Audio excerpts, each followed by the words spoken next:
नमस्कार मित्रों, मैं डॉक्टर माधवी दर्शना मुदिता आपके लिए पुनः मैं आई हुई हूँ। पूर्व में मैंने दोहे के बारे में विस्तृत जानकारी दिया, लेकिन आज मैं जिन बातों को लेकर के आई हूँ वो दोहा तो है, लेकिन दोहे पर हम गणों का संयोजन, गणों का उपयुक्त संयोजन कहाँ पे करें, इस विषय को लेकर के मैं यहाँ पे आई हूँ। गण क्या है, पहले इसको समझें। वर्णों के समूह को गण कहते हैं और छंद में 3 वर्ण के समूह को गण कहा जाता है। और हम जानते हैं जो वर्ण है या जो गण है उसके संयोजन के आधार पर एक वाक्य दिया जाता है, और आप सभी पढ़े हैं, यमाता राज भान सलगा। इसमें 8 गण और लघु गुरु सब मिलाकर के यमाता राज भान सलगा कहा जाता है।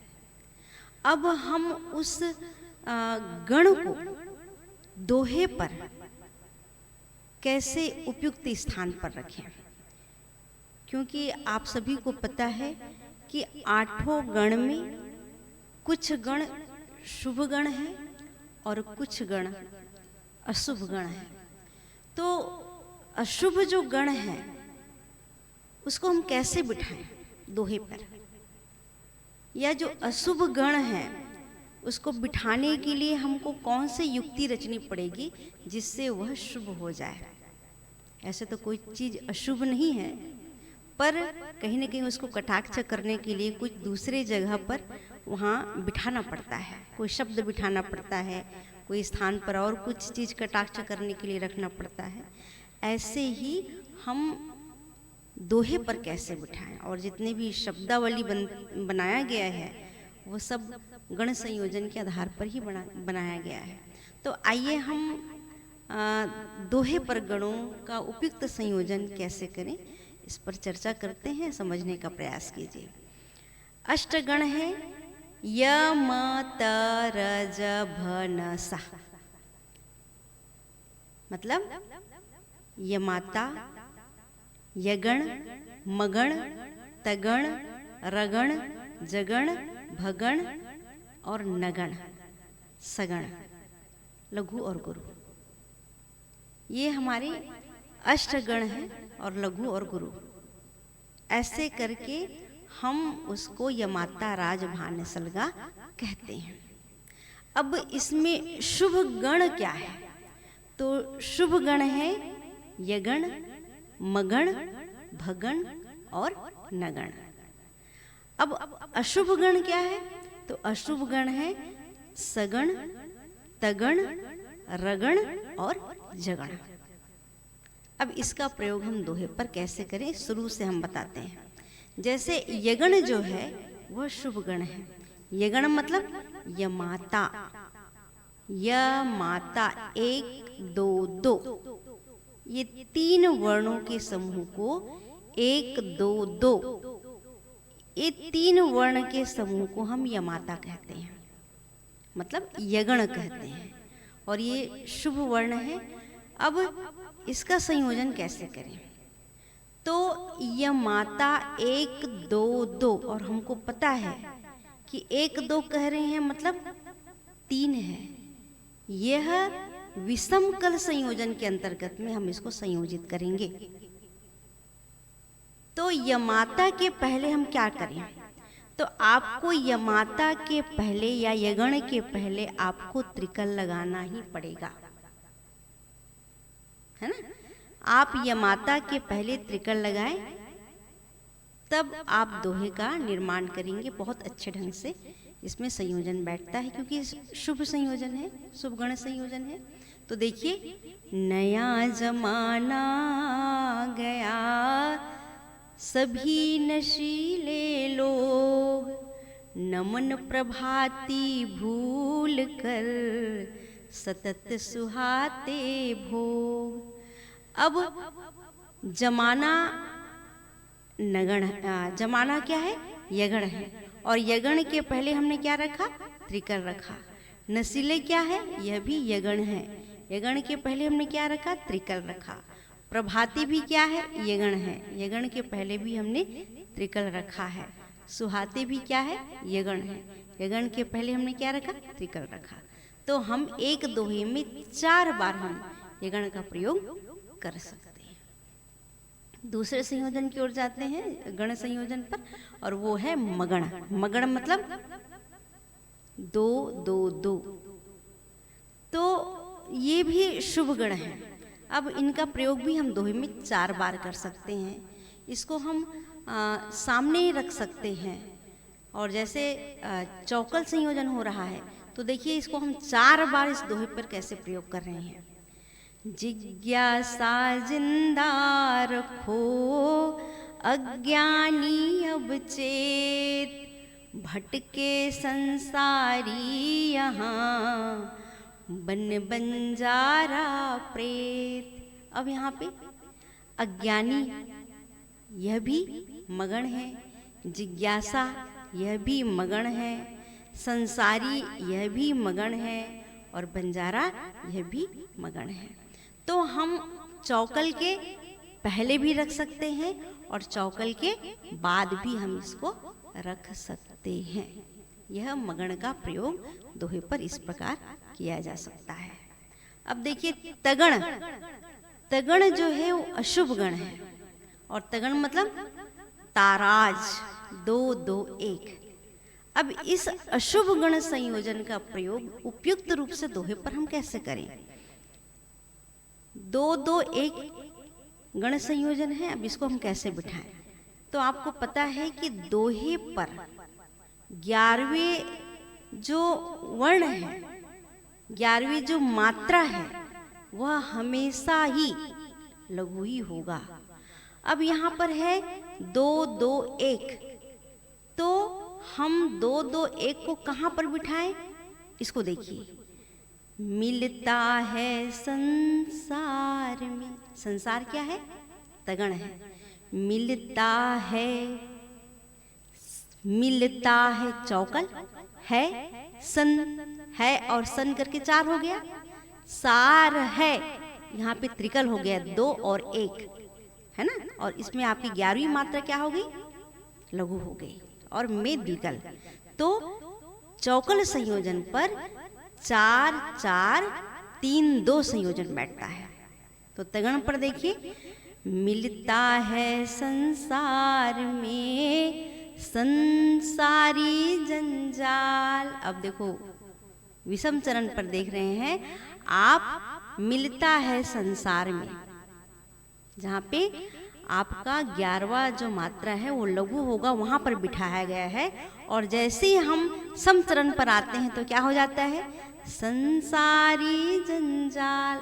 ओ आपके दोहे के समचरण के पदांत की ओर जा रहा है ना। इसे तनिक आभास कर कहता नर कंकाल। तो ठीक है, विषम चरण पर हम जो चरणांत होता है, मतलब आपके 13वीं मात्रा के जो 2 को छोड़कर, मतलब कहने का है कि मिलता है संसार में संसारी जंजाल।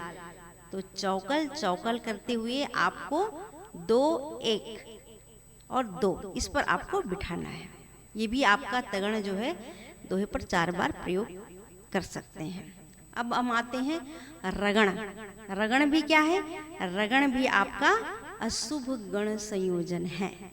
अब इस रगण को हम कैसे जानते हैं, तो गण संयोजन के आधार पर ये है 2 1 2, राजभा 2 1 2।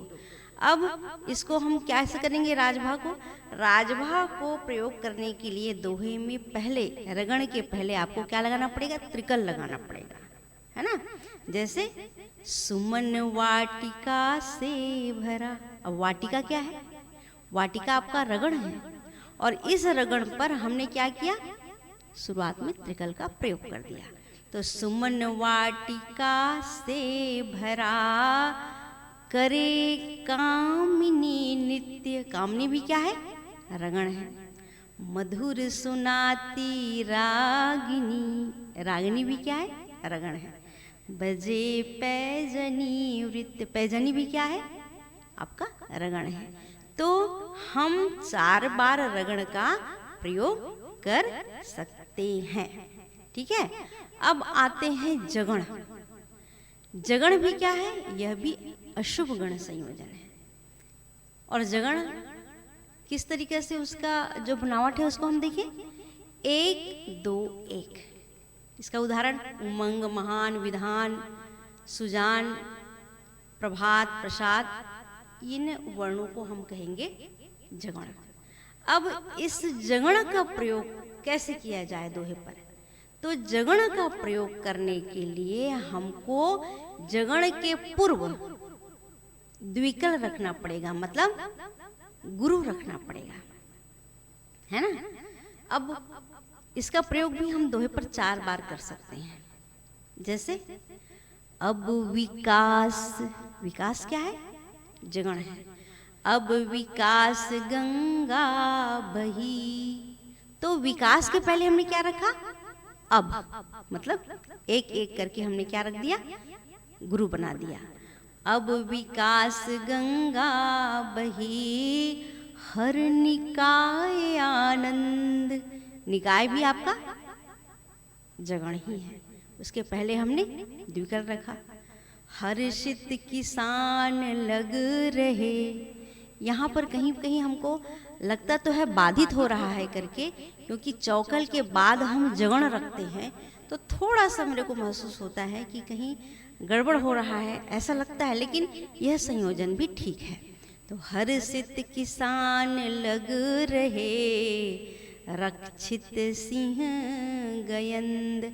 अब यहाँ पर देखिए, रक्षित सिंह गयंद, रक्षित आपका चौकल है, सिंह तिकल है। त्रिकल को फिर चौकल बनाना है, 4 4 3 आपका सम संयोजन है। तो 4 4 3 बनाने के लिए अगर हम चौकल रखते हैं और उसके बाद हम त्रिकल रखते हैं, उसके बाद में हम जगण का प्रयोग कर सकते हैं। तो जो त्रिकल है वो यहाँ पे जगण का एक लघु लेकर के वो चौकल बन जाता है। ठीक है। तो इसको भी हम कितने बार प्रयोग कर सकते हैं? 4 बार प्रयोग कर सकते हैं। अब हम आते हैं भगण। भगण मतलब 2 1 1, भानस। अब यह शुभ गण संयोजन है। इसका प्रयोग देखिए, इसका प्रयोग तो हम 8 बार दोहे पर कर सकते हैं। अब देखिए, पावन सावन आ गया, नेवर किंकिन शोर। पावन सावन आ गया, नेवर किंकिन शोर। दादुर झिंगुर सुर सडज, साजन आंगन तोर। अब यहाँ पर जो भगण का प्रयोग है भानस का, पावन, सावन, नेवर, किंकिन, दादुर, झिंगुर, साजन, आंगन, हमने दोहे पर इसका 8 बार प्रयोग किया है। तो भगण का प्रयोग हम 8 बार दोहे पर कर सकते हैं। अब आ गए हम नगण। अब नगण का जो प्रयोग है वो बहुत ही शुभ माना जाता है और इसका प्रयोग हम 9 बार कर सकते हैं दोहे पर। देखिए आप कैसे। जन्म जन्म को ले वचन, मुदित मगन चल पंथ। सहज सरल बनना पथिक, परम प्रणव उन्मंत। जन्म जन्म, वचन, मुदित, मगन, सहज, सरल, पथिक, परम, प्रणव। 9 बार हम दोहे पर इसका प्रयोग कर सकते हैं। अब आ जाते हैं सगण। सगण जो है वह भी हम देखिए तो छंद शास्त्र के हिसाब से इसको भी अशुभ गण माना जाता है। अब इसका कटाक्ष कैसे करें? तो सगण मतलब 1 1 2, अपना, सपना, जपना, है ना, अंगना, सजना, ये है आपका सगण। अब सगण का प्रयोग हम कैसे करें? इसका भी प्रयोग हम 8 बार दोहे पर कर सकते हैं। कैसे? अपने सपने सत्य हैं, चौकल है चूंकि, आपका संयोजन कैसे बनेगा? 4 4 3 2। अपने सपने सत्य है, लगता बरसों बाद, चलते चलते आ गए, मधुरा बजते नाद। तो अपने सपने, लगता बरसों, चलते चलते, मधुरा बजते, ये सभी सगण हैं और इसका प्रयोग हम दोहे पर 8 बार कर सकते हैं। और मेरे को ऐसा लगता है कि मैं भरपूर आपके जो जिज्ञासा है उसको शांत करने का प्रयास किया है। आप सभी गण का संयोजन दोहे पर बढ़िया से कीजिए और अपने दोहे को उत्कृष्ट बनाएं, क्योंकि हर चीज़ जो भी अशुभ है उसको अशुभ नहीं माना जाता, कहीं ना कहीं उसका कटाक्ष होता है ना।